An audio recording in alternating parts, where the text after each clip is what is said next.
Everyone remembers the sufferings of Job. Few people remember how it all turns out. Job chapter 42 from verse 7. After the Lord had said these things to Job, he said to Eliphaz the Temanite, I am angry with you and your two friends because you have not spoken the truth about me, as my servant Job has. So now take 7 bulls and 7 rams and go to my servant Job and sacrifice a burnt offering for yourselves. My servant Job will pray for you, and I will accept his prayer and not deal with you according to your folly. You have not spoken the truth about me, as my servant Job has. So Eliphaz the Temanite, Bildad the Shuhite, and Zophar the Naamathite did what the Lord told them, and the Lord accepted Job's prayer.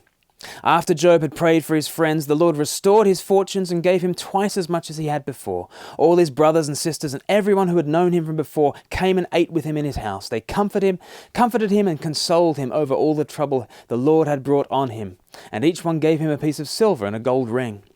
The Lord blessed the latter part of Job's life more than the former part.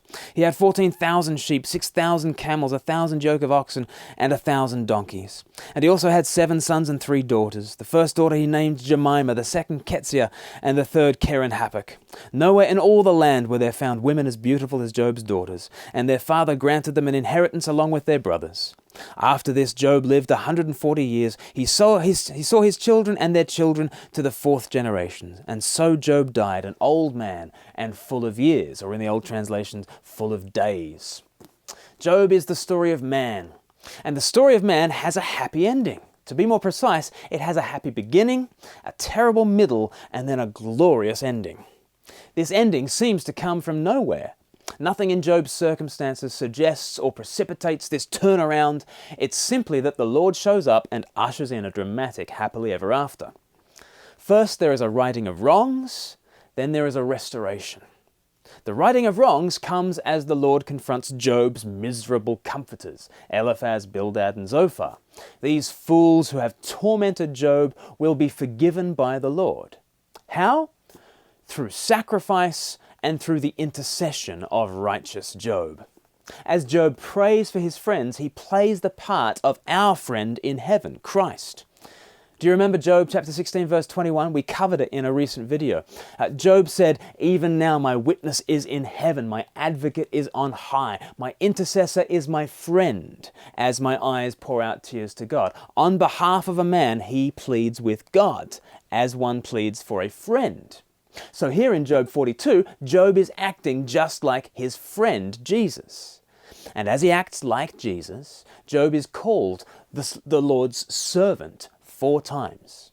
Job is showing us how the servant of the Lord brings righting of wrongs through sacrifice and through priestly intercession, praying for them.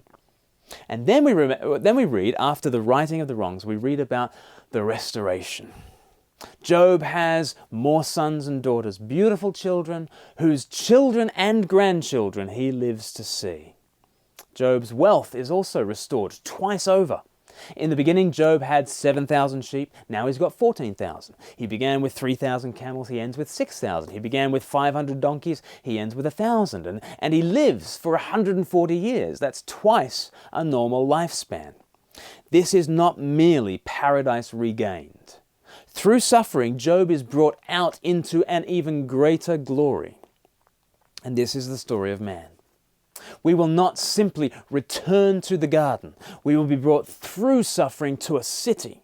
We won't simply be men of dust, but we will partake of Christ's resurrection humanity. The end will be far greater than the beginning.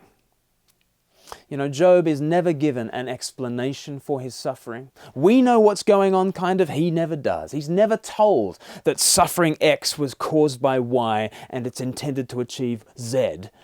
He's given something so much better than that. He's given an experience of the Lord, a promised righting of wrongs, and a miraculous restoration.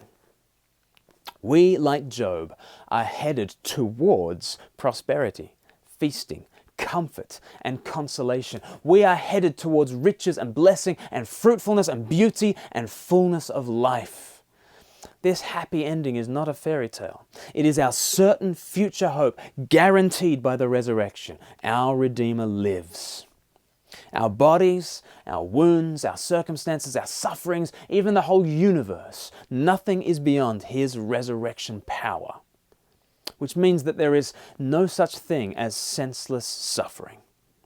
Whatever we face, whatever wounds we are enduring, Christ will endure them.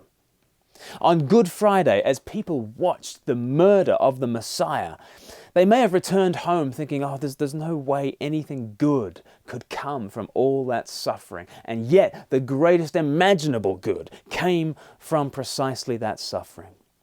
And Easter is not simply an example of redemption, it is the very engine of redemption. It is the pattern, it is the prototype, it is the power for our cosmic redemption. Just as Jesus went through death and out the other side, he will pull the creation with him and you too. Which means no matter how dark the night, we look forward to an incredible dawn. As Psalm 30 verse 5 says, weeping may endure for the night, but joy will come in the morning.